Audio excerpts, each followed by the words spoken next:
two, one. Hello, my knowledge thirsty beauties, and welcome to another feast for your frontal cortex. Today, I have another illuminating guest with me, Mr. Robert Greier, author, publisher, educator, and general personality. Really great to have you with me, Bob. Thanks for coming on. Hi, it's good to be here. Awesome, awesome.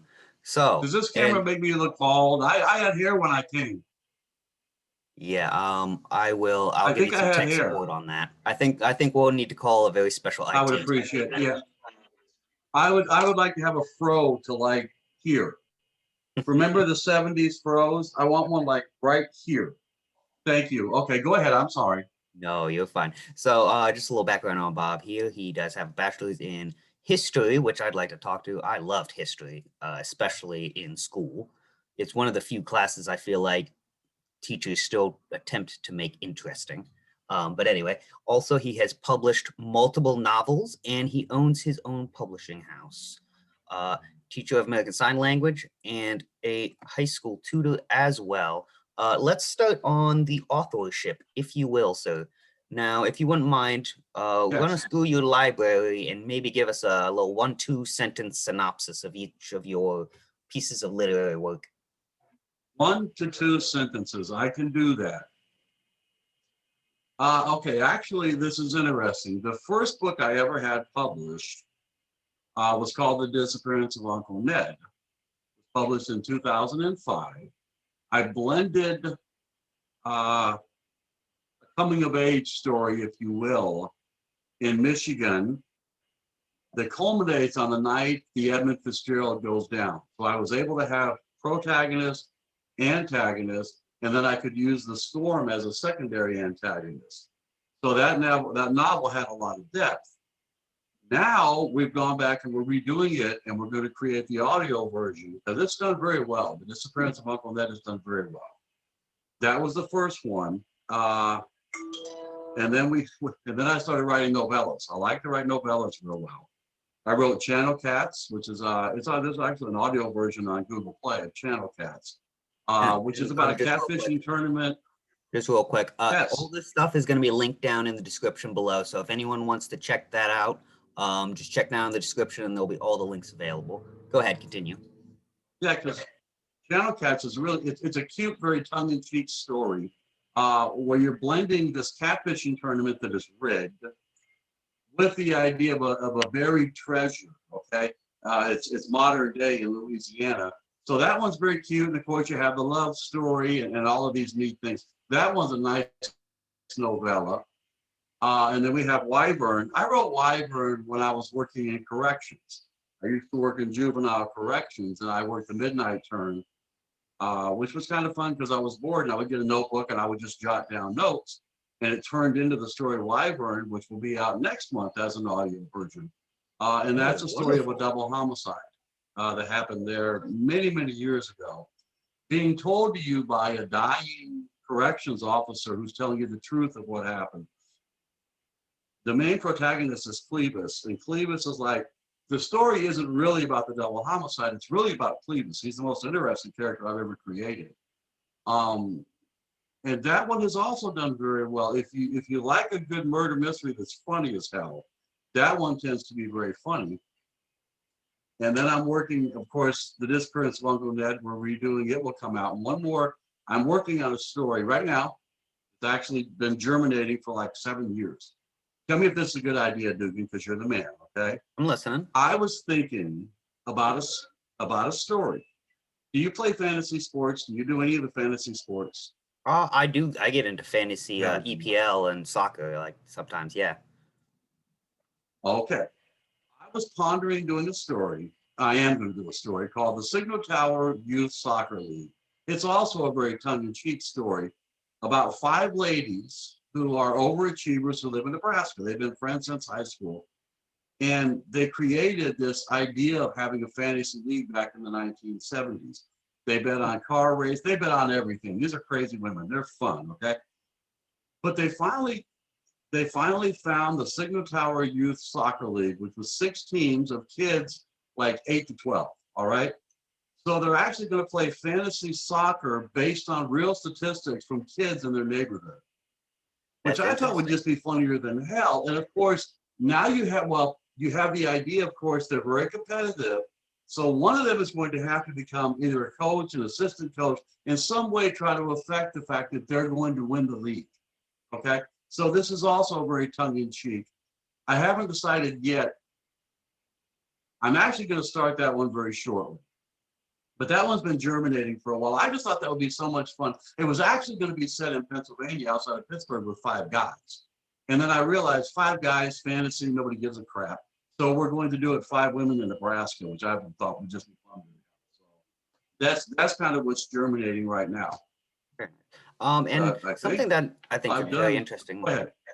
Something very interesting from that book. I don't know how much you touch on it, but to me, jumps out right away is kind of competitiveness or pressure to perform that adults put into child sports. Is there any kind of touching on those themes where, Well, yeah, we're gonna. adults stepping into kids' sports and inserting their importance into their children's activities? Adults trying to live vicariously through their children. Now, these women won't have any children in the league. They will be actively involved in the league. And yes, they will be trying to get players to play better. But of course, within the context of all of this, you have boyfriend and girlfriend that break up, they're on the same team, so they won't pass to each other. So it's going to be a very tongue-in-cheek, comical look at how they're going to do this. At some point, somewhere, someone's going to have to lace the Gatorade with, like, I don't know, what the hell are they, poop pills or whatever, so that one team falters and their team can win. The secondary, because this is going to wind up being a novella. The secondary story, because really, if you're going to write a story, even something, if you're going to write a short story, you can get away with one plot. But if you're going to write a novella or anything longer, you have to have subplots. Absolutely. And so we're going to have a subplot to this one. One of the ladies has a dog. Once again, this is kind of cute. She will have a dog named Demetrius, and Demetrius has stomach issues, and Demetrius can clear a room. Okay, he's a big dog. Okay. And so part of the story will be about her, and she is also gay. This is like 1973. Okay. He's gay, and every girlfriend that she gets cannot live with Demetrius, the tremendous farting dog. So that will be a backstory to the story. This is probably going to go 100 pages, and it's going to be meant in a very humorful way. The town that they're going to live in, the main thing that this town does is grow sunflowers. Everyone works in the sunflower industry. They're either planting them, producing them, packing them, shipping them. They're in competition with David's sunflowers. So that has all been germinating, and I think probably this weekend I'm going to sit down. I have my 5 characters. When I write a novel, I was just listening to Stephen King talk about how to write a novel, which I thought was really illuminating. I always sit down and I build my characters. The story will come as you're writing. Once you begin writing, you shut everybody else out, you shut the door, you get a small draw of scotch, and you go to work. The characters are the only thing that ever really confuses me. I tend to keep the plot structures well. It's the characters that I always lose track of, because I'll have a character doing something that is completely out of character on page 26. And then, of course, you don't notice that until you're doing the rewrite, and then by then you're going back and fixing everything. So anybody who wants to write a novel, that's kind of how I do. That's how I'll do signal that. Very interesting. And yeah, I was definitely there. I talked for a long time. No, that was very interesting. And there's a couple points in there that I want to touch on. And first of all, the book sounds very humorous. Secondly, we'll dig a bit more into the creative process, but I think it's interesting you touched on it. And Stephen King, who obviously is one of the most, if not the most famous author these days, more so maybe from his non-book work adaptations and such. But once again, we can touch on that later. A bit more, how have you seen your writing maybe change or develop from the first book to now in terms of styling or themes, or I don't know, what kind of journey do you think your storytelling has gone on? I kill adverbs as fast as possible. I try to kill all adverbs. And that's when we tend to write the same way that we speak. So we use twice as many words as we need. When I was an early writer, I would write 400 pages. And then when I would edit, you're supposed to lose pages. I would always gain pages. So one of the things that I've learned over the last 20 years or so is what really doesn't need to be there. At some point, you're boring people. Find the interesting stuff and cut the rest of the crap out. That probably, and the idea of subplots. You really need to have a subplot. We all think we have a great idea, and we probably do. But that idea, there's not enough meat on that bone to carry 200 pages, 300 pages. You've got to have more. And so as an author, you begin just, Signal Tower has been going in my head for 7 years. How am I going to write this? I want to write this story. It's a great story. I think, and I think I can write it, but it has to sit there for a long time. So you can really see, I can see the little town with the little signal tower, the sunflower fields. I can see the school where the kids are practicing their soccer. The lady that owns Demetrius is the one that comes up with the idea of betting on soccer because they bet on everything else. I can see them all sitting out scouting the players as they're practicing and then doing the draft. Any of us who've ever been involved in fantasy sports, you always do a draft. These 5 women are going to sit in a garage and draft players based on what they've seen. But these kids are 8 to 12. So obviously, there's a lot more emotions involved in 8 to 12 than there are in drafting an NFL quarterback. Very nice. Yes, get a drink because I'm getting one too. I'm talking a lot. Well, even, and I like how, especially in you've got touches of historical fiction. It seems to be, especially with the Edmund Fitzgerald, of course. And I always find that kind of an interesting fold you get from historical fiction is there's a bit of a dramatic tension from depending on, maybe the historical event that's going on. It builds a certain amount of dramatic tension because the audience, specifically, if we're talking about the Edmund Fitzgerald, the Edmund Fitzgerald is going to sink. So it brings in itself an inherent Right. dramatic tension because it's a historical event. So what's going to happen. Exactly. I mean, and in most books, anybody you who can went kind and of saw Titanic and had no idea the ship was going to go down was nuts. So yes, the thing I've tried to do now is make the story, The Disappearance of Uncle Ned, even though it's set in 1975, my audience has a lot of gray hair. And I'm trying to make it more younger generation friendly. It's almost nostalgic now. So that was one of the things I was trying to do when I rewrote it. Because I like the story. It's actually a really, really nice story, but I felt like that it was dated. So I went back and tried to polish off. I couldn't add cell phones in 1975. of course. Other than that. Well, modern day writers are usually trying to, especially in the horror genre, they're trying to figure out ways to get rid of the cell phones. But that's just a little side tangent. Yeah. Have you ever gone back through during the revision process of one of your books and noticed that one of your characters is, for lack of better wording, you? Have you ever unintentionally written yourself as a character, even partially, of a book? I think you always write a part of yourself in every book. And most authors will lie, no, that's not me. When people read, and we go back to The Disappearance of Uncle Ned, okay? There are 2 main protagonists. The main protagonist is Michael, but we have an African-American gentleman named Sarge. I'm Sarge. So, and people will ask, are you Michael? Is Michael you? No, Sarge is me. But if you don't know me very well, you would assume that I'm portraying myself. When I did Channel Cats, there's a character named Paul. They call him Newbie. That's also me. Many of the traits of that character are me. But I love the fact that when you build a character into a story, you can give it all the attributes that you don't have. These guys are suave and debonair and they say the right things, and I tend to not to. So you can build in, and then of course I go back and I read it and I go, hey, I'm pretty cool in that book. Look at me there. I look really good. I definitely agree with you. There has to be a part of you inside the book to some extent.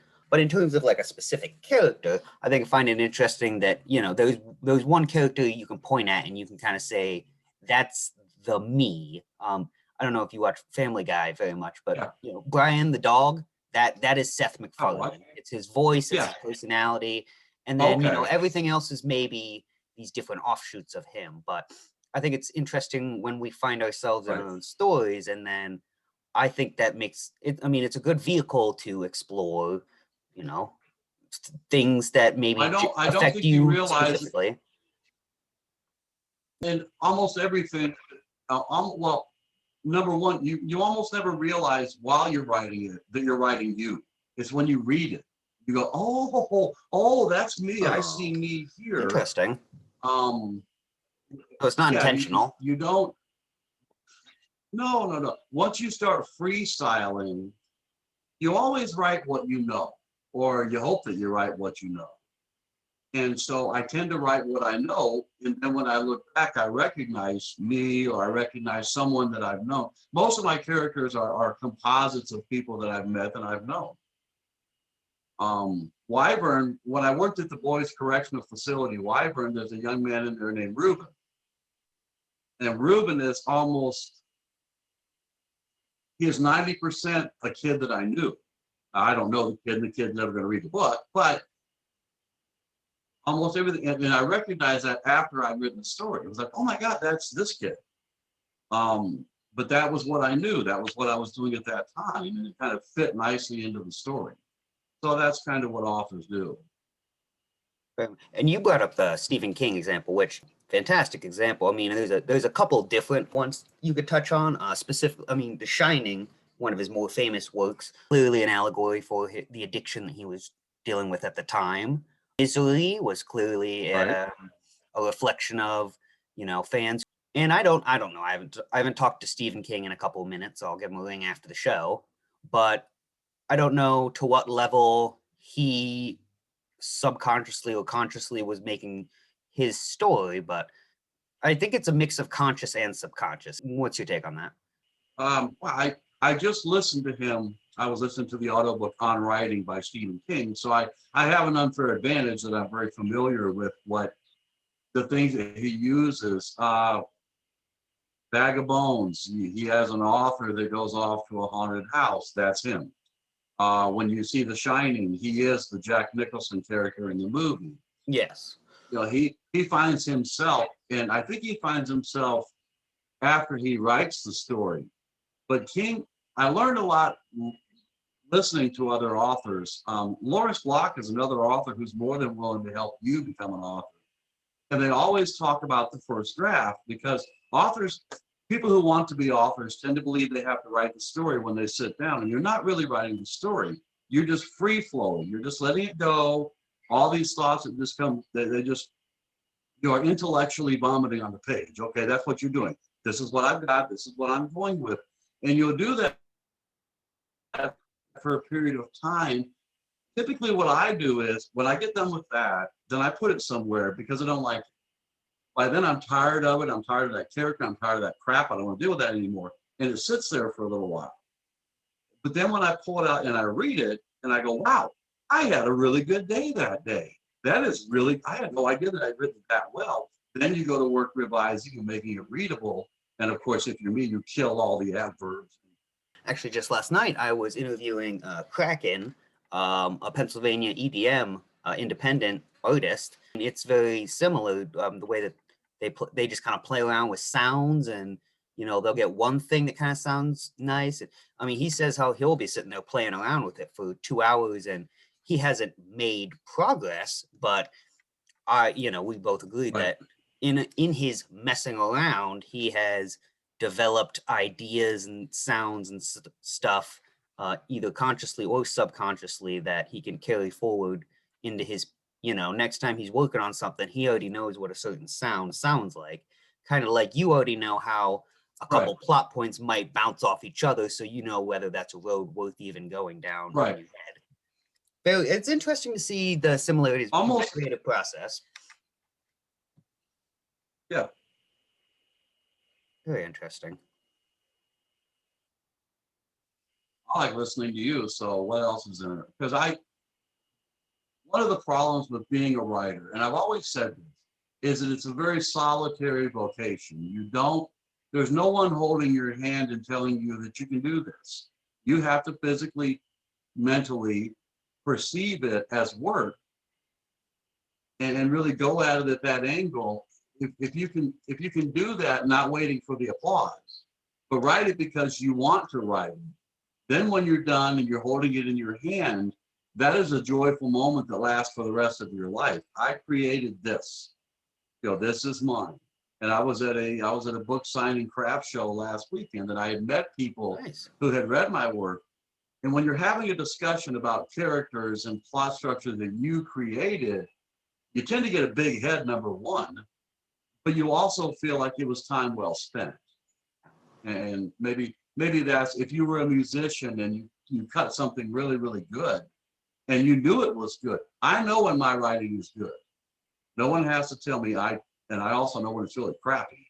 And I'm sure the musicians go through the same type of thing. They probably can listen to themselves and go, well, that's just crap. I'm not gonna waste time here, but I want to play here because that sounded really Very, very much. I mean, I definitely agree with everything you just said for sure. And just in terms of, not doing it for the applause, you got to do it. I mean, for sure. I mean, even for this podcast, what I like to get lots of views and YouTube money and all that stuff. Sure, I'd like it. But, if I make good. a quality podcast and it is viewed by and listened to 5 people I know, whatever. If I think that it's a good podcast, I'll be happy no matter who watches or listens. So, If and it's that's just encouraging, if people feel encouraged, that's the biggest thing that I always try to do is encourage people. I want to read your book. I want to hear your music. I do want to hear this. And many times people lose focus on the fact everyone really has a good something in them. Someone has something creative that they can do. And I really do want to read your book. I want you to write your book where I can read it, and then I want to read it. I buy a lot of books. I really believe in the process, and the market for novels has become saturated with very similar novels. There's not a lot of avant-garde work going on anymore within the world of fiction. I tend to read a lot of nonfiction. And that's something that I wish somebody would just kick the stool out from under it. And we could have a whole new genre come up to where everyone's just pumped. We need a Tolkien. I want a Tolkien. well, he was certainly, yeah. I mean, if anyone takes time to read his biography, he was an interesting man, outside of those books and in. But anyway, kind of touching on what you were saying about how you feel like there's not a ton of diversity. I feel like, and I think you would agree with me, right now, culturally, and I guess I'm focusing more, United States, our culture, if you will. I feel like our collective vocabularies are smaller than they've ever been. Yes, yes. Yeah. Next year or the year after, there are going to be 30 books that are going to come out about a plague, a virus, the idea of being solitary, being cooped up, being quarantined. People need to be writing. I like humor. Even within a serious novel, I need humor. I don't think there's Agreed. enough of that going, and I don't think it's deep. It isn't, I don't mean to sound snobby, but it isn't sophisticated humor. It's Groucho Marx slapstick humor. And there just aren't that many authors who are working. It used to be you could take 10 pages in a book to kind of tell a joke. And now you have 2 paragraphs. Movies, obviously, You movies go. and books are not the same thing, but I think, especially now in culture, the line between movies and books is becoming more and more blurred. Just Right. culture in general, Yes, people absolutely. expect their books to be like their Yeah, movies, and if you look at the modern holiday movies, Right. Big trend nowadays, especially with the Disney monopolization and such. There's a lot of, very fast-paced, quippy dialogue. Your Avengers, your Guardians of the Galaxy. I mean, that's kind of very much the Right. in comedy style. And a book can't necessarily be as funny from being so snappy because it comes a lot more from the timing. Would you agree? Oh, absolutely. And I wrote a scene in Wyvern, and I won't tell you the scene, but I probably spent 6 pages I want people to have. I want you, when you're reading the book, I want you to laugh out loud. That was my goal. And I took those 6 pages. My writing tends to be that way, okay?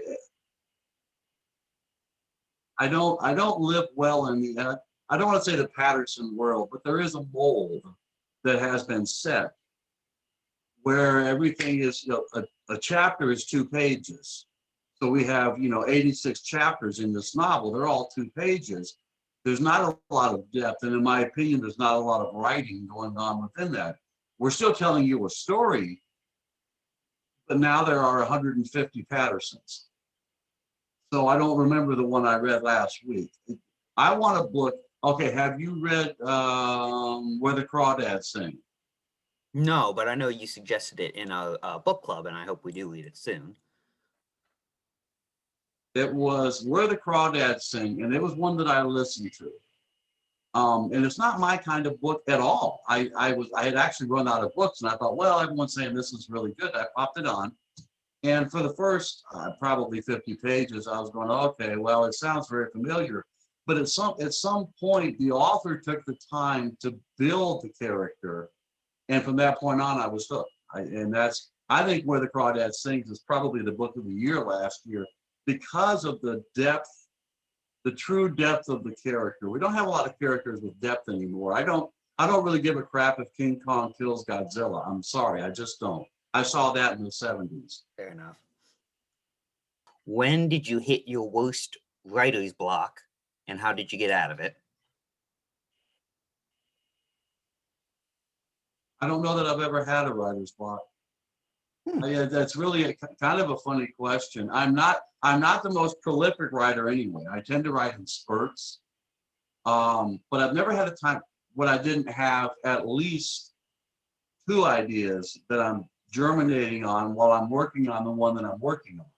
Right now, Signal Tower, as soon as I finish getting Uncle Ned ready and I record the audio to Uncle Ned, then Signal Tower begins. I have another one, which is called, and this is one that's I've actually begun, but I've just kind of been playing with the idea. And this is one I would really like your opinion on.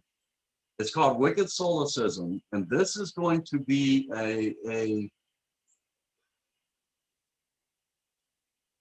this is kind of an interesting story. A guy lives in Albany, New York, and he decides one day to get rid of everything he has, and he moves to the Adirondacks. There's a blue line of the Adirondack Park, and he happens to own 10 acres there. And he literally leaves the world behind, and he moves to this secluded spot with very, very little provisions, and there's a small pond that he has there.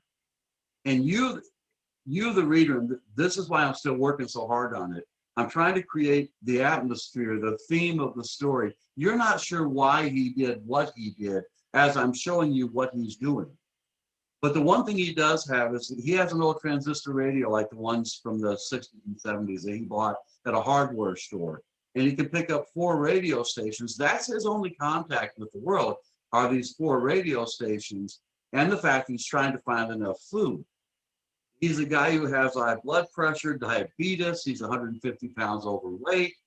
And so all of these modern day ailments that he's being afflicted with begin to evaporate as he's having to really kind of survive. But you're never quite sure why he's there. Why did he go there? What happened in his life? So he's doing this flashback thing of his life, giving you a little trail of peanuts to follow all the way to the dish. That's the other one that I'll be writing probably next year. And then, of course, the finale is that he's been accused of pedophilia. And that's why he decided he had to get the hell out of Dodge. Now, you don't know, and I won't tell you if he did it or not. I won't, that won't be until the very end. Because when you're writing a story like that, I want you to care about the character. He is important. He is a character. He's a man. He is this guy trying to do this thing. And then I'm going to introduce something into his character that you would find abhorrent. And I think that will make for an interesting story. One question I would. But that's once again, that's one that's stories from now. That one is that one set in like modern day time? Yeah, that would be he left his cell phone in the truck. Okay, I was just trying to contextualize. I've actually created, when you open the book, the first thing that his name is Esau King. The first thing that when you open the book, it's going to have a list, and I've created this, a list of items that Esau brings into the woods. That's the first thing that you see. So as you're reading, you're going to keep going back and going, well, doesn't he have one of these? Doesn't he have one of these? He should have one of these, as he's trying to figure out. And he's a accountant, nerdy kind of a guy. Mm-hmm. He doesn't know how to build it. He has a small pup tent. He doesn't know how to build a shelter. So it's like way outside of his. Figuring all this out. Yeah, this isn't something he knows anything about. Most of the readers won't know a hell of a lot about what he's doing either. The idea, of course, is he doesn't have any. He's not building a shelter for fun. If he doesn't build a shelter, he's not going to survive. If he doesn't go collect firewood, he's not going to survive. If he doesn't figure out how to catch fish, it'd be the first time in his life when he went fishing and he needed to catch the fish. Most of us go fishing. If you miss the fish, big deal. I get a Big Mac on the way home. This guy's got to catch the fish. I mean, there's definitely. I already see a couple thematic layers developing there in terms of what it means to survive. And that one will probably be about a 150-page novella. I don't think there's enough meat on that bone to carry, 300 pages, but there's enough meat on that bone to get 150 pages, I believe. A lot of times authors, we find ourselves with ideas that really won't carry a novel. You don't have enough there to carry the novel. And so you try to stretch it. I'm going to add, potatoes and dressing and green beans and try to get enough food here so that it looks like there's enough meat on that bone. But the reality is there's just not enough meat on that bone. And I think that, wicked solecism will make a really nice, nifty novella. And so when you get to that point where you just don't have quite enough meat on the skeleton, you just kind of let it germinate and sit, and you just kind of play with it, and when it hits you, am I kind of spot on? Well, most of your great writers, I'm thinking, Dickens, when he wrote A Christmas Carol is a novella. It's about 100 pages long. Rita Hayworth in Shawshank Redemption, 98 pages long. There wasn't enough meat on that bone to carry a 1,000-page novel. And so the author was kind enough not to spoon out mashed potatoes and pretend that it was meat on a bone when it wasn't. They just gave you a nice story. Mm-hmm. And maybe that's the area that I excel at, is recognizing, is there enough here to carry 300 pages? Or if I add enough subplots, do they actually make the story better, or am I just finding a reason to sell it for more money? Yeah. Very interesting. Now, in that book you were mentioning, I mean, I couldn't help but notice some similarities to Into the Wild. Is there? I mean, I'm going to assume that you are familiar with or have read. I have not listened to that. I saw that that's out, and I haven't listened to it, so I don't really know what it's about. It's about like I don't know. Upper middle class kid who goes and lives out in the wilderness, and it's based on a true story, actually. Oh no, I don't. I haven't read it. I may have to. Esau is running from something. He is, and that's maybe the point that comes up as we go through the story, is that he truly is running from something. He doesn't really want to go into the woods and do this. You don't know what he's running from at the beginning. And the reason that it's going to germinate for a while is I have to find enough reasons that you like this guy. I want you to like this guy. I want you to root for this guy as we're going through the story, and I want you to see part of yourself in this guy. And then we'll get, once you get toward the end, we'll begin to realize that he's been accused of something that is horrendous. And now, obviously, I don't know how that aspect plays out. So obviously, it in that aspect tinges the rest of the book. But I mean, off the top of the head, I'm thinking maybe he meets some kind of smaller woodland creature and develops some kind of, especially if it's a child animal, and maybe starts building a relationship. I don't know. Like I said, that kind of depends on which way that critical issue goes. Yeah, that would be, you could go in that direction. I was thinking more along the ways of when you saw the movie Castaway with Tom Hanks, and he creates Wilson, the volleyball or the soccer ball, whatever it was. But it's cute. It has the same type of, because we all root for Tom Hanks in that story. But I wanted to have this guy who's living in a modern world with the cell phone, with the computer, with the TV, with all of the modern day things, suddenly finds himself with a transistor radio and 8 rechargeable batteries. And so these aren't even great things that are on the radio that he's listening to, but that's all he's got. And maybe that harkens back to a time when we didn't have everything at our disposal. Okay, it's people that lived 100 years ago would have no concept of how to live today, because we do have all of these things. That I was thinking the other day, when I drive through town, I have 15 options of fast food. 100 years ago, you weren't sure you were going to get food. Oh, so yeah. I just, Spot on. Kind of a fun idea. Well, and then I also, especially when you mentioned that there was a pond, the first thing that popped up in my head was Walden's Pond, Thoreau, civil disobedience kind of ideas as well. So are there those kind of ideas floating around in there as well? I don't know that it's interesting because he's never been there before he goes there. The deed was deed to him from his mom, who got it from her dad, and he just pays taxes on his property that nobody knows he has, okay? When he gets there, he realizes the pond is covered in greenness, which is called duckweed. And I'm guessing that's thematic. And so what? I'm guessing that's thematic. Yes. And so he's addicted to nicotine too, by the way.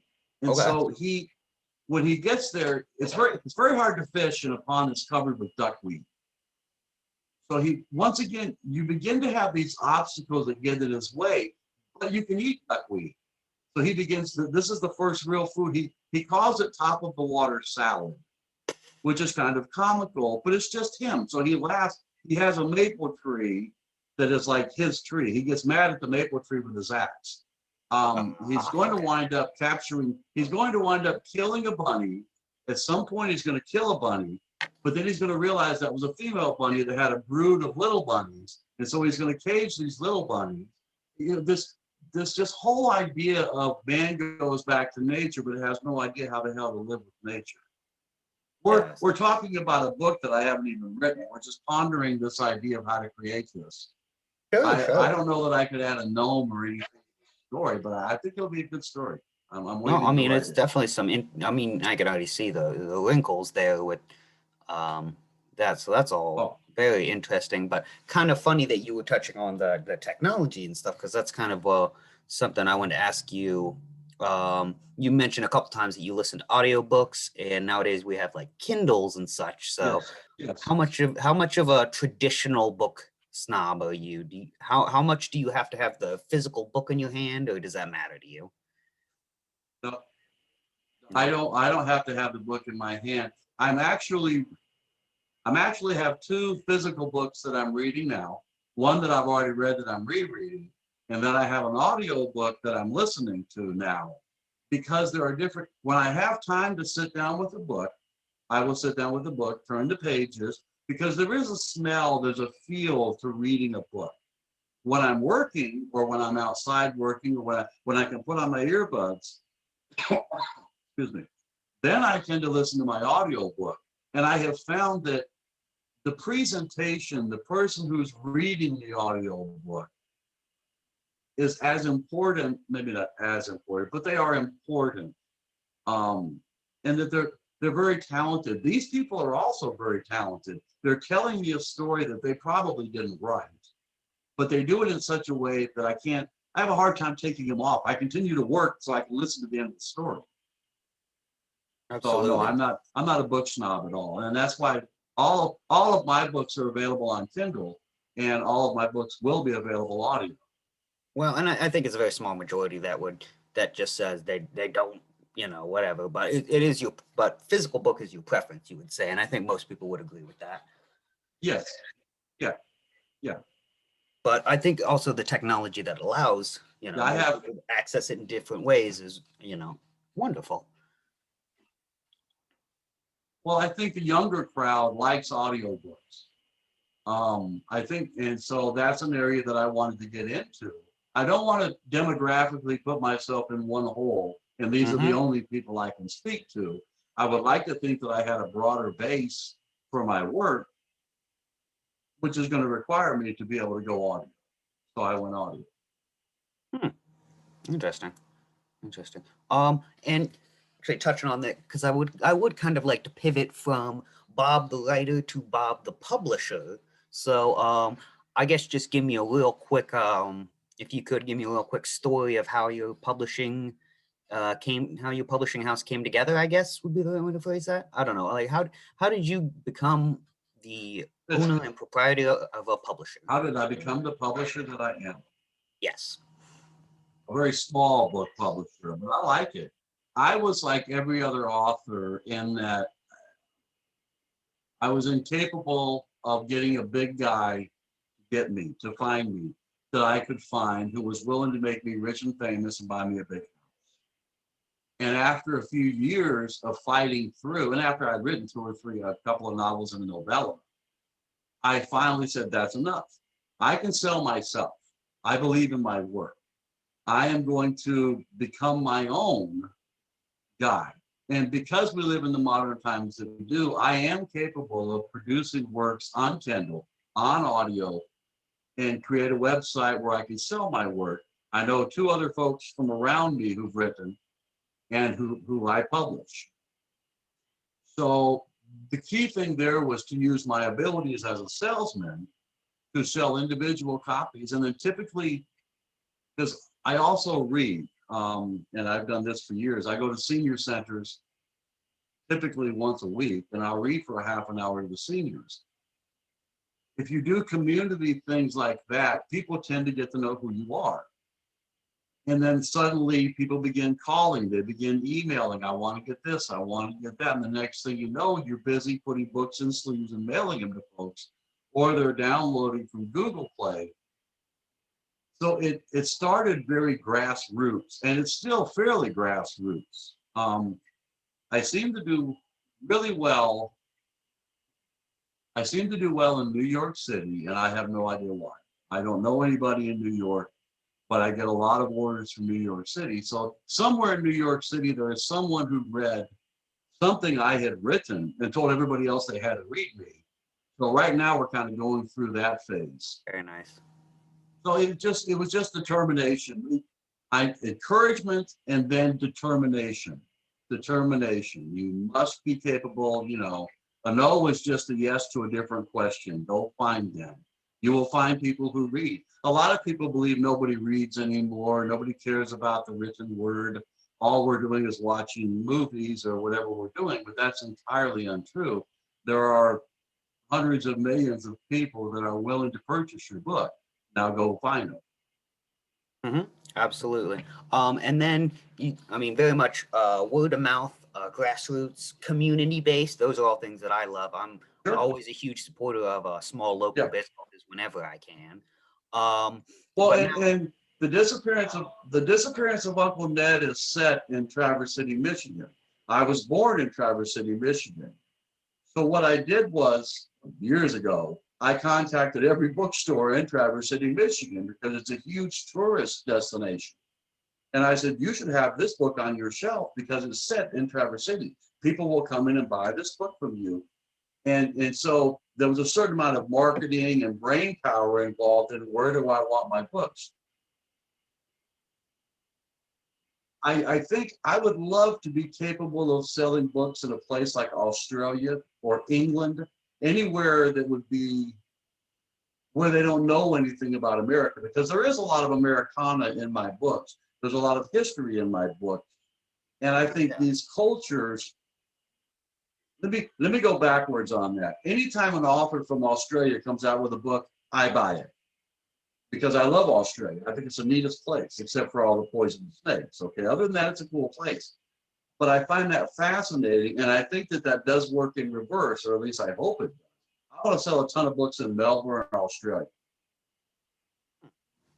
Yeah, well, I think obviously cultural overlaps and such would indicates where, you know, books, even as you said, you're doing well in New York. I don't know why, but I bet if we took enough time and looked at enough details, we would find some kind of cultural overlapping. But and you describing a lot of, I mean, on the grind, just, you know, putting feet to pavement. But I'm a little curious as to, I mean, not to be rude, but those marketing tactics, you 20th century. So what kind of 21st century marketing do you do in terms of like social media, that kind of Well, stuff? my goodness gracious. Is that something you think about? I do have Greier's Publishing. Oh yeah. Well, I have Greier's Publishing.square.site, which is a place for people. So I have, it's very difficult with what I'm trying to do. If I get too big, then I'm going to spend all of my time marketing and putting books into bags. And what I want to do is write. I am 60 years old, and so I don't know as well as a young person might the best plausible way to market, to get to a market. It's cute because I've been looking for an agent now. I haven't looked for an agent for 20 years. 20 years ago, I was incapable of getting an agent. Now suddenly I realize I can probably find an agent. If I could find a publishing company that would take me on, then I would do that. I also do a lot of Twitter, you know, things of that nature that I do. Other than that, I'm not really up to snuff on. Well, I'm just curious because I've been asking just how people are marketing and such, and you know, some people are really um I would something that kind of comes to mind for me, instead of like a, I mean, obviously you want to get in with an agency or publisher, but as maybe for someone who might not be as in the know on social media. I mean, social media culture and all that kind of stuff is kind of, it is very fast changing and stuff. You know, maybe you find some kid fresh Right. out of school, who is, you know, in the veins of the online culture, and, you know, have kind of contract him out to be your social media branding guy. Just a thought. Well, I would love to find that guy, because if I can find a marketer, um, that obviously would come with a payment arrangement, then I can do what I like to do, which is write.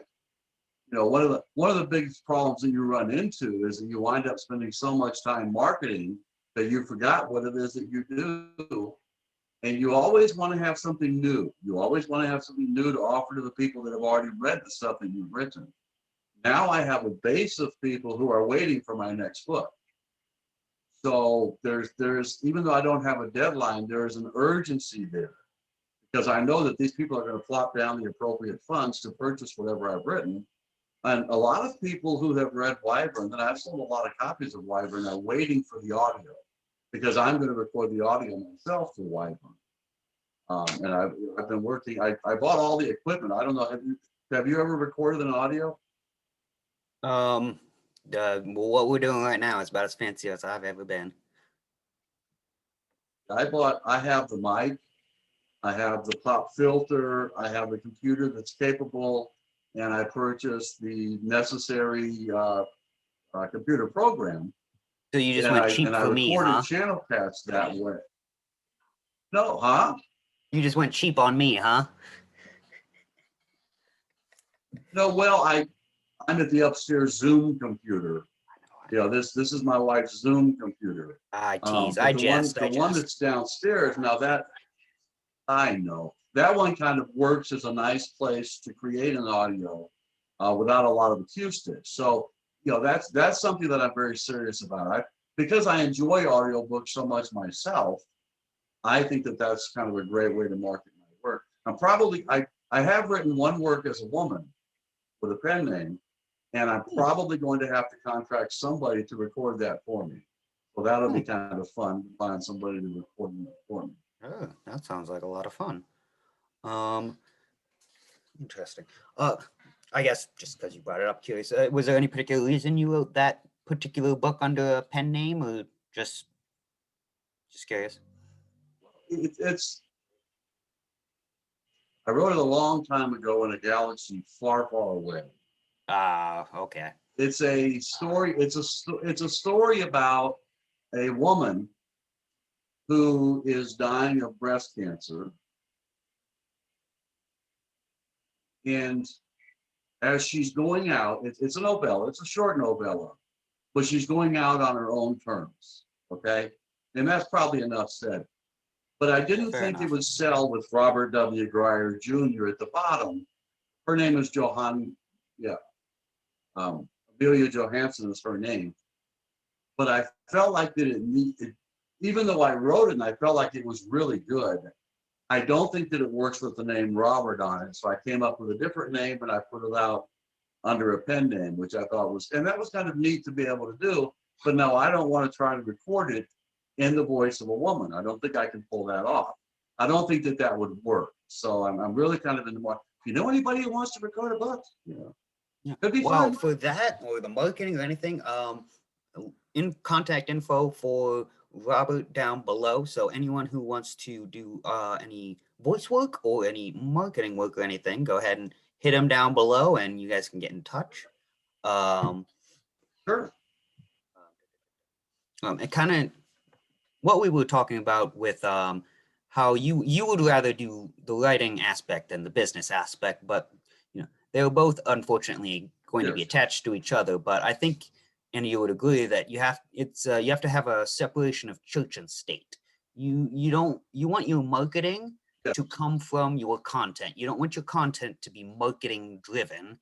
I mean, especially TV shows and movie these Right. days, the marketing comes first and the content comes second. And if you are doing marketing and Right. stuff, it's going to inherently subconsciously taint the way that you're going to write the book. Would you say that's pretty accurate? Yeah, I can't, I only, yeah, that's absolutely true. I can't write what you want me to write so that I can sell it to you because I don't have that in me.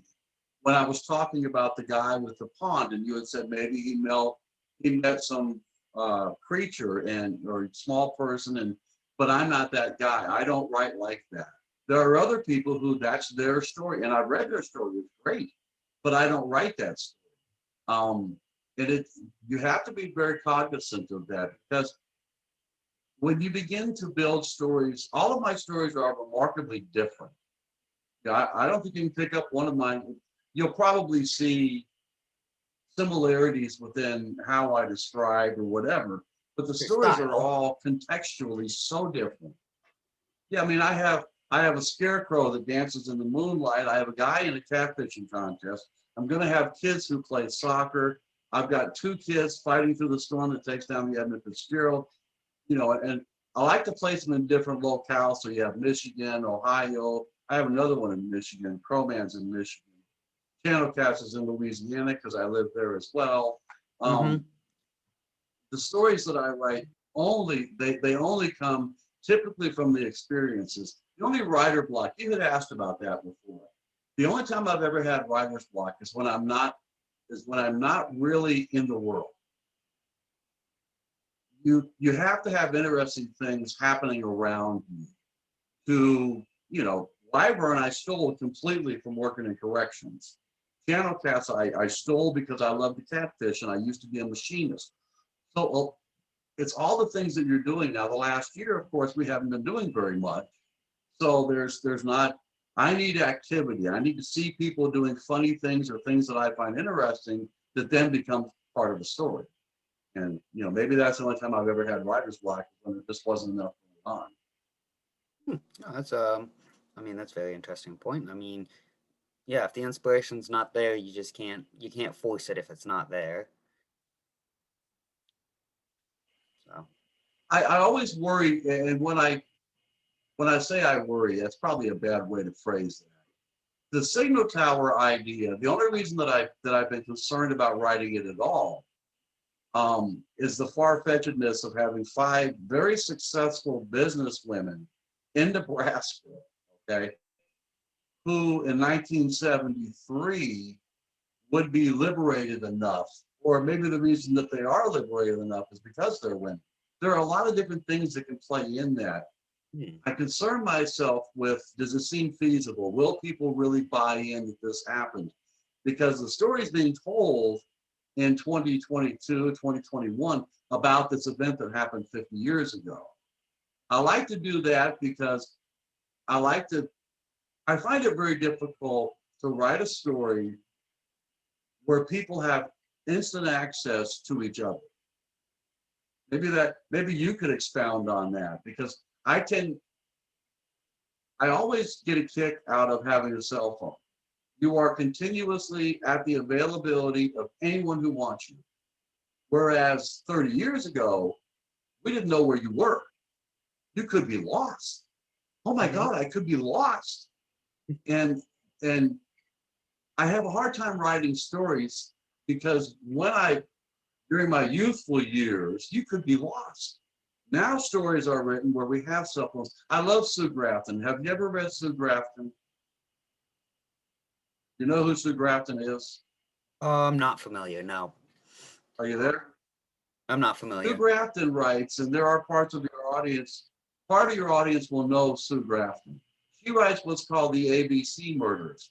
A is for alibi, B is for burglar. She Oh, started yes, these, I yes, think, in yes, the yes. 1980s. I think she just wrote X. So she started in the 1980s when her main character, Kinsey Milhone, didn't have a cell phone, didn't have a computer, and now she's having to write her in 2021 when she does. I'm sorry, go ahead. I was, and maybe it's just someone else I'm thinking of, but as far as I know, from what I understood from the story, she completed Y and then died before she finished Z. Maybe I'm thinking of someone I else. didn't know she had died. Well, now I feel bad. No, Well, it could be because it Sue might have been Grafton someone would else, be but probably in her there's 70s. someone who wrote like letter for thing, and I can't imagine that's like too popular of a thing for someone to go Okay. through the whole alphabet. She literally was on the last book, and No. and they're all like interconnected, right? Yes.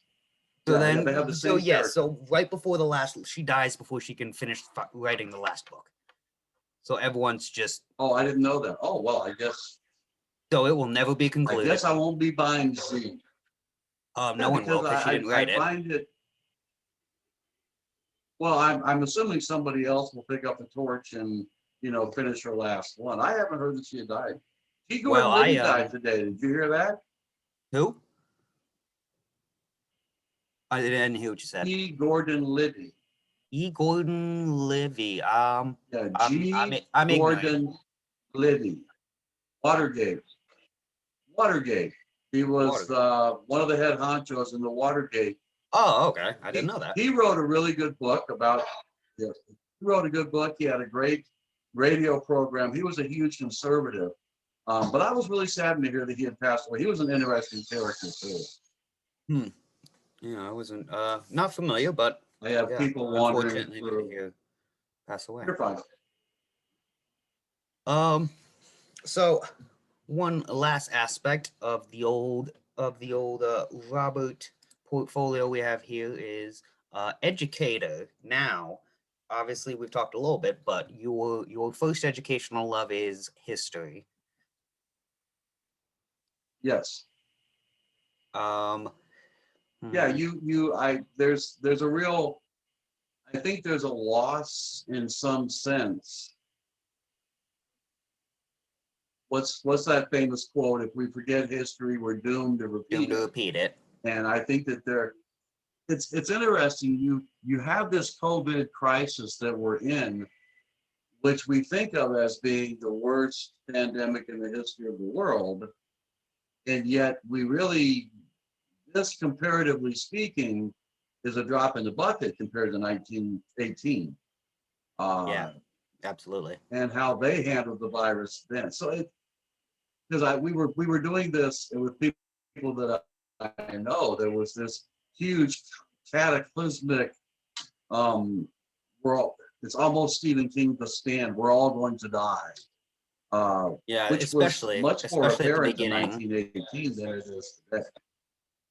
Yeah, yeah, and you know, civilization has gone through this before, just never with 7 billion people and the technology that we have today. Well, I think there's another saying that kind of bounces off the first one, and history doesn't repeat; it rhymes. Right. Okay. So it doesn't Yeah. quite repeat itself, but it comes in It's the same sounds. So it's very well, interesting. yeah. We nothing is really new, um, except for technology. But nothing is really new. It's the way that we deal with the things that go on in our lives.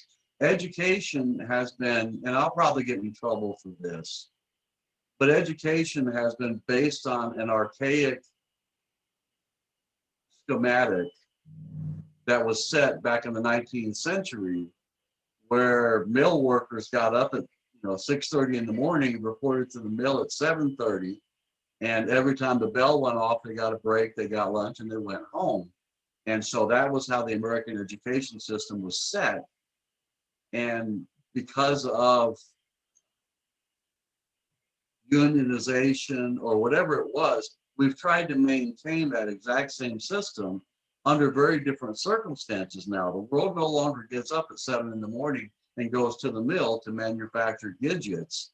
And yet we're still trying to train our young people how to organize their lives that way.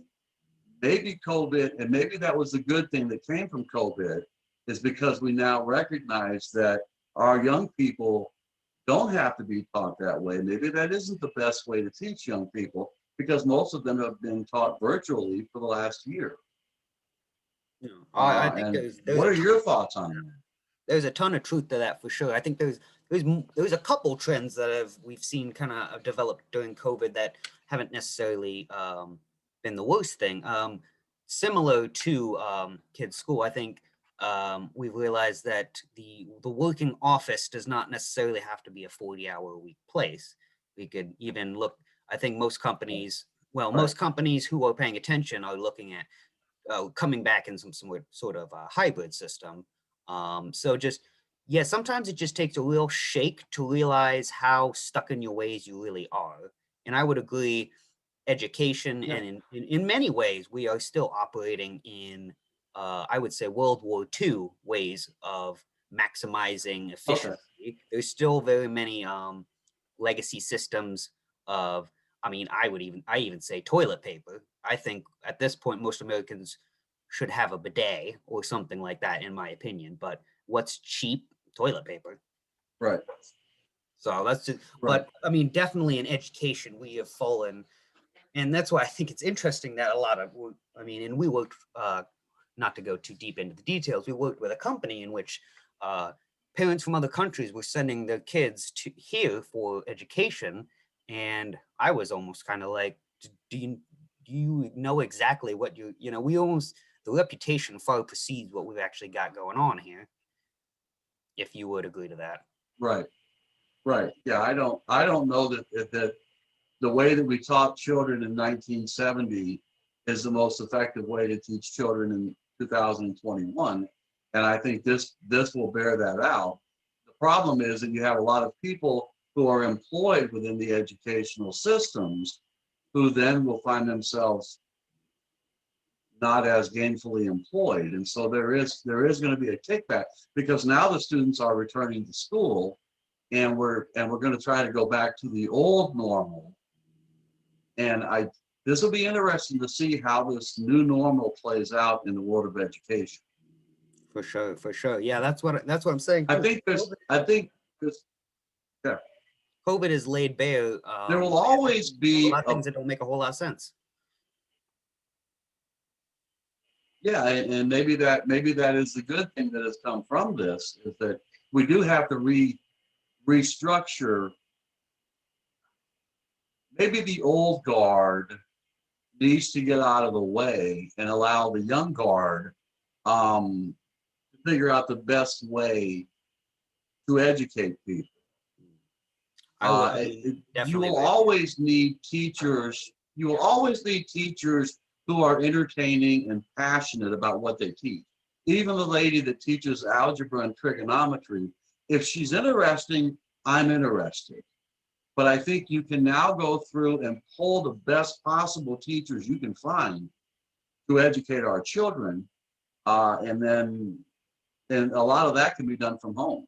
Kids don't have to get up every morning and slug off like they're going to go to the mill.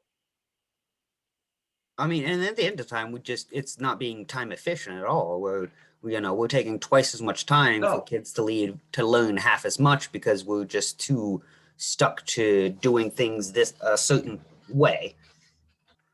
Well, no, we are creating little people who believe that you sit in one place for 42 minutes, and then within 3 minutes, you need to be at another place for 42 minutes. And every day we eat at exactly 11:42, and you're done eating by 12:03. We exercise from 1:05 until 1:40. So you're creating and you're forcing this structure on a whole society of people, and you don't need to, because businesses are no longer going to require you to punch in the clock, even if you work in an office, okay? They're no longer going to require you to do all the things that education believes that we have to do. I don't have to punch a clock in the morning when I go to work. And so I'm capable at the job that I have now of working at all hours. There are people that actually work best at 2 o'clock in the morning. Based on the old system, that would be deemed inappropriate. And probably coming out of COVID, that will no longer be quite as appropriate. And maybe the electric company will be open until 8 o'clock at night so I can talk to somebody. I mean, there's so many good points in that. I can't even touch on all of them. But I mean, specifically, just decentralization. I think if there's one word to explain some of the most positive outcomes of COVID, it would be decentralization. And as a cryptocurrency stan, I'm of course a big fan of that word in general. But decentralizing work, make it easier for people to work for themselves. Decentralizing, obviously, people will be more decentralized people education. will be more productive. Yes, I'm not an anarchist by any means, but I do believe that we have structured our society in such a way that it's very constraining. Maybe it's just constraining. It's still following the ideas of World War II, maximizing efficiency. We're still in World War II mode. Creating soldiers. We're trying to beat the Soviets, but the Soviets don't even exist anymore, right? Well, the problem is now it's China that's eating our lunch, and it's China that's eating our lunch, and they play a whole new ball game. But we won't go too deep into the geopolitics. No. I got one question for you. You have the education genie come out of his lamp. The education genie is out of his lamp. You can't wish for more wishes. How is Bob going to help the learning brains of America? What do you three magic wishes? Sure. I wish that we would take the time to make correlations in school. So when you're teaching a child how to do algebra, teach them why they're learning how to do algebra. When you're teaching a child about Biology. Italian influence in the Second World War. Yeah, but there has to be a practical reason why the child should know that. Typically there is. There's a reason why we're teaching you this, but we expect you to learn it without having to make it interesting. And I want educators to get paid to make things interesting. That would be number one. Okay. I want educators that can make things interesting. I want my kid to be educated. My daughter was studying Hiroshima. She's a sophomore. And she's studying, but the angle she's looking at was the decision that Harry S. Truman had to make, whether to drop the bomb or not to drop the bomb. Mm-hmm. What an interesting quagmire. And of course, she's very interested. She's reading all kinds of things about how did he reach the decision that he made. These are the types of things that a good teacher does. They're not just telling you how many people died at Hiroshima. They're actually, there's a lot of depth to that type of question. I would like education to be like that, more one-on-one. You and I, you're on the computer, you're a kid, you want to ask your teacher a question, the teacher responds, okay? And it's 10 o'clock at night and the teacher responds when the teacher's at their best.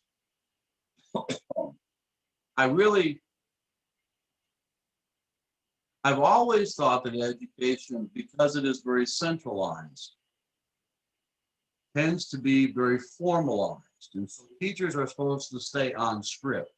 We want you to teach only these things. No, I don't want people going off and teaching weird, wacky things. I don't want my kids to learn.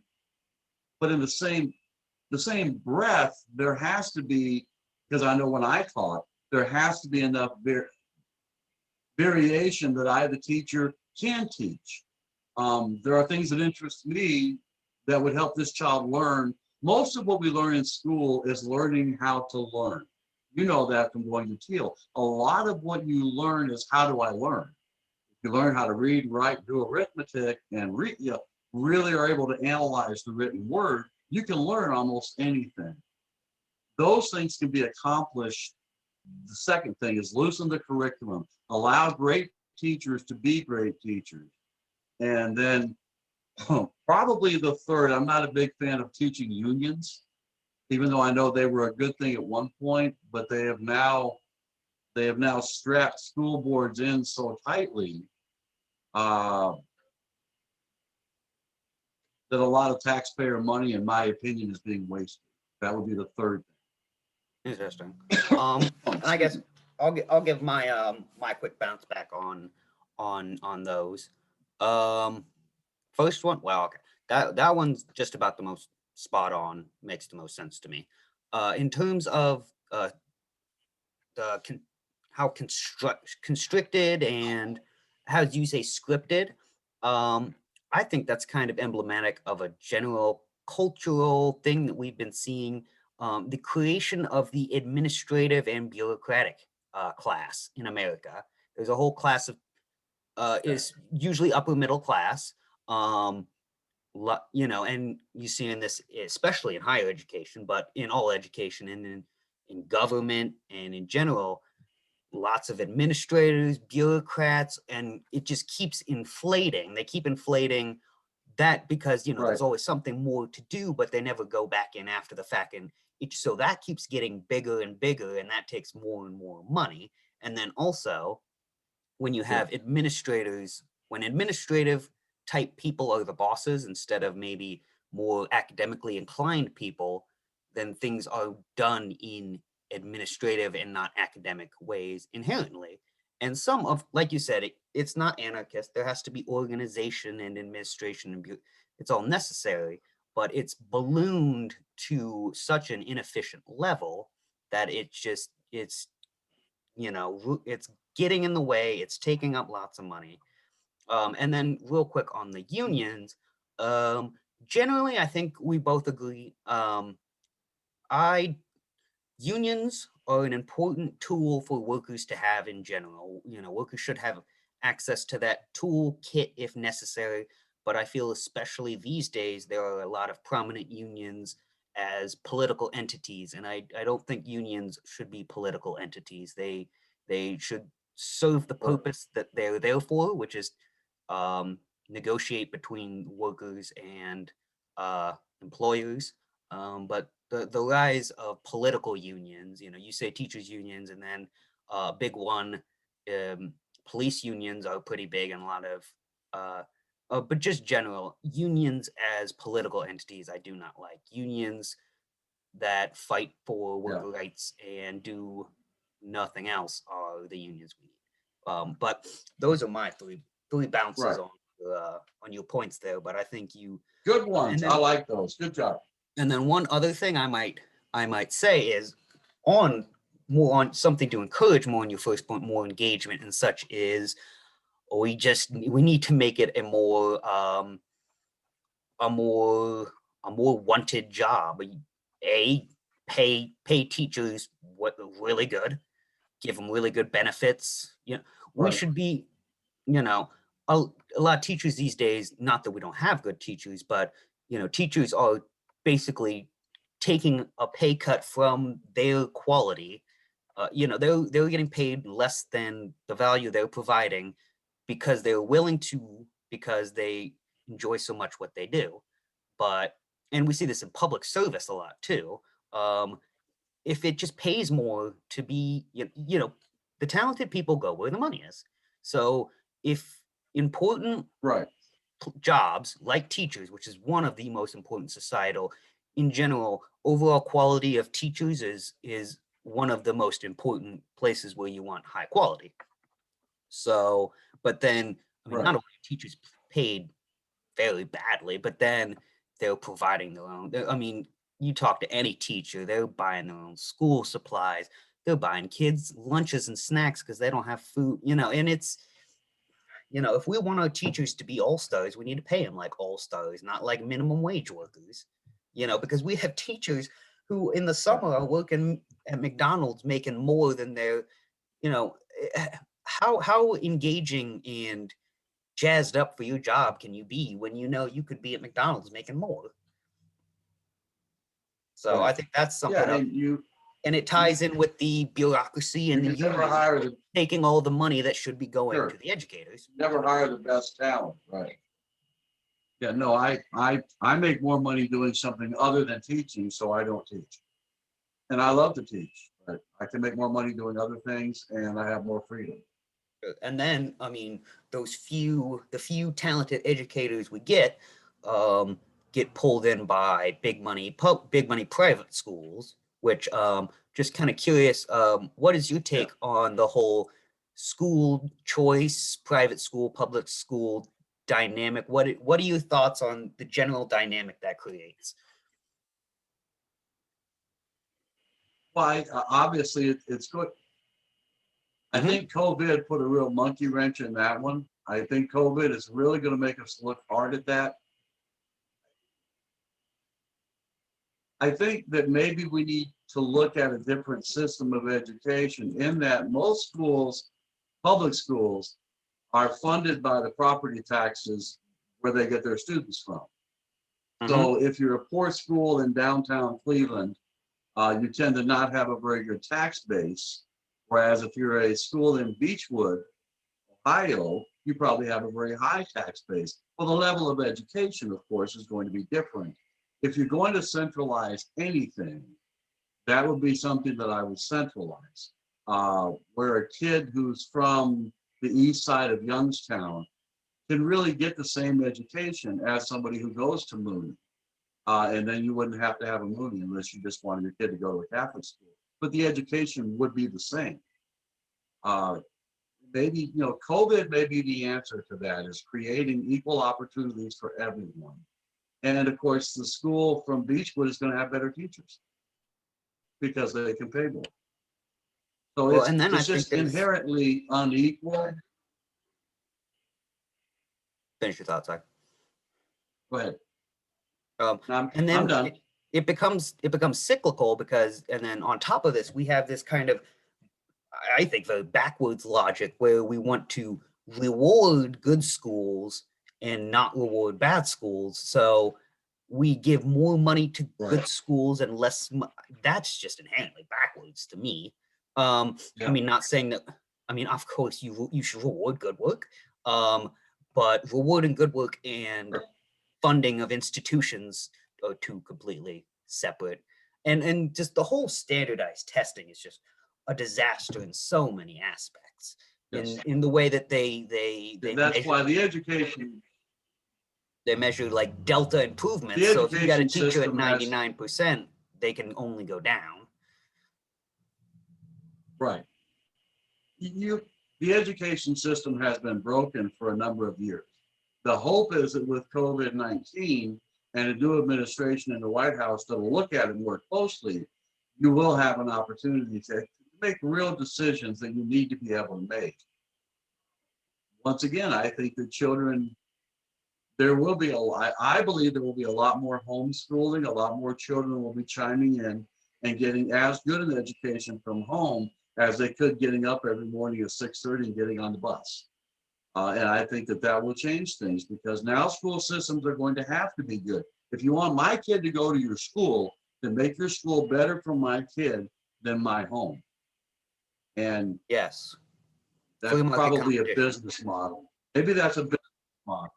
Yeah. No, I mean, there I has don't to know. be, without competition, Education there's never is just any standards. Competition right, sets standards. right. But typically through dilemmas or through plagues or through war, you have this incredible inventiveness. And my hope is that out of this, there will be people who are inventive, much smarter than you or I, that can come up with a system that actually makes a lot of sense. And then, of course, it will take years to get that implemented because you have to, you have to do away with the old slowly in a realm like this. So it may be 10 years from now that we'll truly see the difference. And I think even uglier, which is something that also is really sticking up the gears of any kind of change. And I think we would both agree that corporate or profit-based interests have no business in education. And unfortunately, profit and corporate interests have infected public and private schools to a disastrous degree. Just look at the monopoly that Pearson testing But if booklets they, has. Pearson is responsible for almost 70% of all standardized tests. So Pearson is not going to allow there to right. be changes. And even if you don't want to go to high But school, if you want to get a if you, GED, guess who has the GED test? Pearson. right. So If you want to have a for-profit school, you have to show me where that school is better. Okay, and that it's almost a capitalistic idea of education.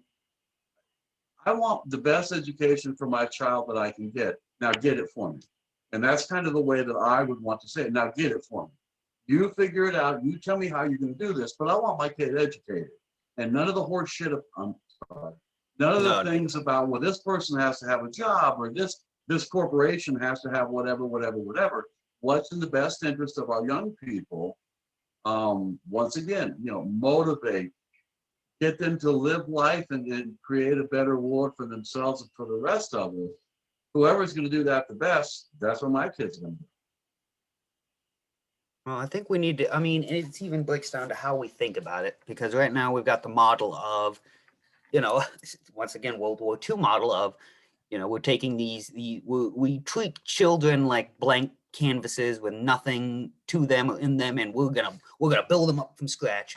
Well, no, the children, even at their youngest age, they have light and life and creativity inside of them. Instead of building, we should be focusing on unlocking kids. However, and that is going to come in so many different ways for so many different kids. There's not a one size fits all. And the administrative and bureaucratic class does not compute with that because all they know is one size fits all strategies. So, yeah, it's unfortunate. But I like to be optimistic about the future. So I think, like you said, I think COVID, of course, it's had some awful effects economically, health-wise, all that stuff. But some of the things that have, we've seen behind the mirror now. The wizard is not quite as mystical as we once thought. Right. A small example that I like to point out, I don't know, maybe it's just me. I don't particularly care to you know, have a face-to-face conversation with the pizza person when they, you know, I'm fine with them just dropping it outside and ringing the doorbell. So I think that's something that'll definitely stick around. Right. So that's I mean, and then it's also kind of hitting at the same time, we're hitting this point of mass automation of especially lower skilled jobs. So those two atoms have kind of collided at a really terrible time, because we were right about to start hitting the ramp of, you know, kiosk only McDonald's, no more human truck drivers, no more mall. We're basically already seen no more malls, only Amazon. And so those are, Right. yeah. And that is something that is definitely accelerated from COVID. That is not a good thing, because it makes a lot more sense nowadays to start making that change. But there's two sides to this very difficult coin. People are going to be losing their jobs, and that is not good.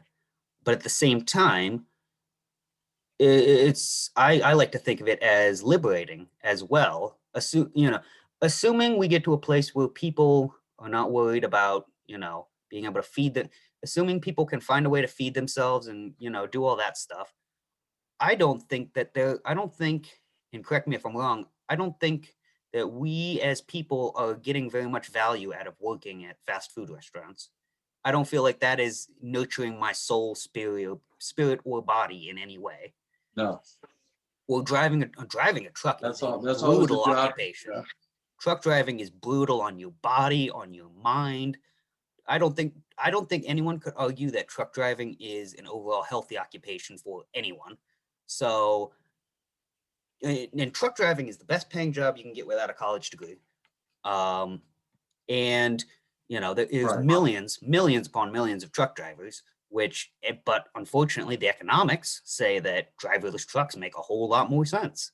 So on one hand, I'm so happy for those truckers to be liberated from this literally crushing occupation, but at the same time, I worry for their financial well-being. So I don't know what that's something that has to be grappled with. McDonald's. Well, McDonald's won't have any in-store employees, and honestly, it doesn't. Well, that's true. I was having this manager, conversation with someone is going to do what Redbox did to Blockbuster.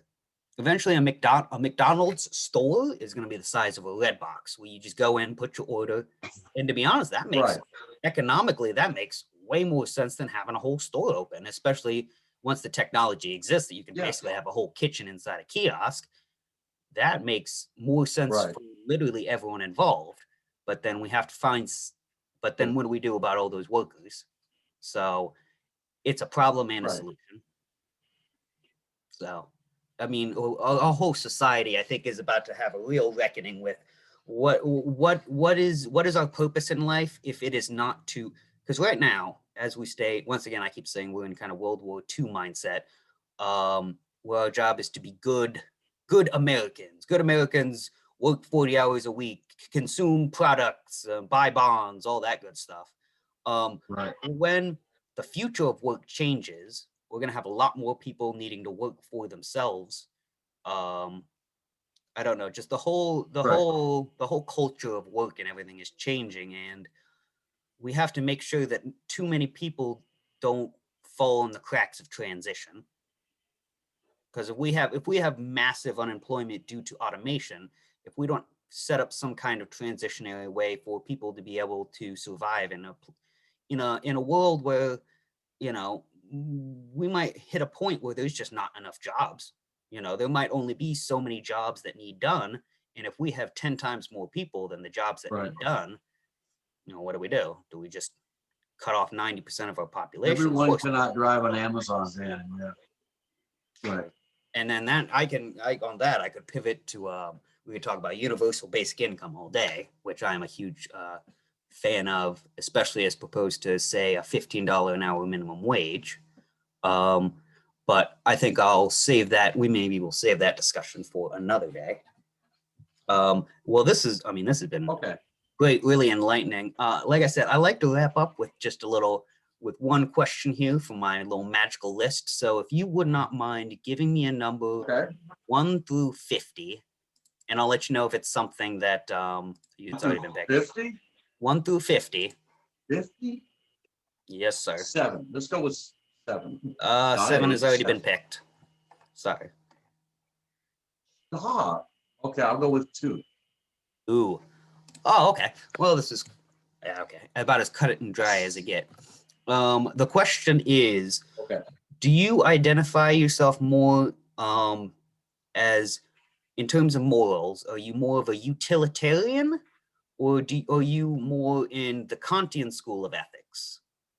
And to break that down for people who are listening, and basically the question is, utilitarians believe that the sum result of their action is what's most important.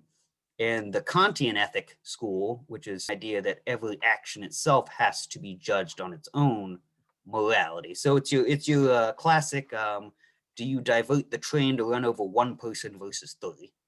The utilitarian says yes. The Kantian says no, because the act of killing that one person is in itself wrong. Where do you find yourself on Right. that spectrum? Oh, you're out there. I would probably go with, let's go with Kant. I like Kant. Always thought he was good. I don't really know why. I typically every decision that you make leads to a consequence one way or the other. And you are the decision and the choices that you make. So I'm not sure that I really agree with either of them completely. Sure, I mean, But everyone's somewhere, but I do. you find yourself more on that end. Yeah, no, I probably, yeah, because I try to, when I teach and all the things that I do, you are really the sum total of the choices that you have made. So there's my answer to question number 2. Very Still nice. wanted question number 7. Oh, okay. Well, we can touch that in a second. Let me get my bounce in there. I definitely agree with you to a certain extent. And the fact that there is no like obvious one or the other. You know, of course, there's situations where you would pick the utilitarian option. But I think the main argument that so obviously the utilitarian argument is that it's the most common good for the most people. But the Kantian ethic disagrees with that, in my opinion, by I think the main flaw in utilitarian is your ability to predict or know what the actual outcome of your actions will be. The Kantian side says that, you know, we can think that we know what's going to happen from our actions, but all we can do is our actions, and what happens will happen. The utilitarian has to go out on a bit of a limb, if you will, in saying, if I do this, this will be the reaction, and the reaction will be better. So it's a question of how confident are you in predicting the reaction to your actions. Kantian, which absolutely fits with his other philosophy, in that you can't know for sure, so therefore Right. all you can worry about is your part. But then the utilitarian, on the flip side, says, well, I'm gonna go out on a limb. I'm going to be a bit predictive, if you will, and I can predict that this action will lead to greater good, so therefore I could take it. So it's kind of, in some ways, it breaks down to the basic argument of how do we know anything, but with a bit of a moralistic twist to it. So I find that question particularly interesting. Oh yeah, and at some point, I'm gonna go down. At some point, I will finish writing a book. At some point, I have a couple ideas in the very earliest stages of germination, but I've always wanted to write a book. So unfortunately, the book that I was young, you have plenty of time. I was really starting to get some progress done into a book about philosophy and Kanye, but then he kind of went off the deep end and totally flipped everything that he was, so that kind of went out the window. But anyway, you'll come up with something. You will. You're a smart guy.